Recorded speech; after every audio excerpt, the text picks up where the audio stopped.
אתם משאירים כסף על הרצפה.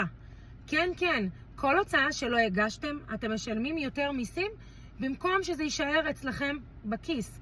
כעצמאים, כשאתם לא מגישים חשבוניות מס על הוצאות מוכרות, כי חשבתם שההוצאה קטנה, כי לא היה לכם כוח להגיש אותה ולצלם אותה, אתם מפסידים לא רק את המע"מ שאפשר לקבל חזרה מהחשבונית הזו, 18%, אלא גם את הביטוח הלאומי, עוד 18%, במידה ואתם במדרגה הגבוהה ומרוויחים מעל 7,500 שקלים, ועוד לא דיברנו על מס הכנסה, נניח מדרגת מס של 20%.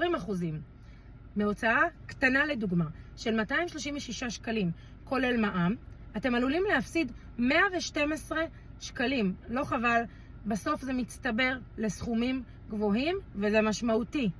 אז אם אתם רוצים לוודא שאתם לא משלמים יותר מדי מיסים, ואתם רוצים לוודא שאתם מנצלים את כל מה שאתם יכולים לקבל חזרה, דברו איתי.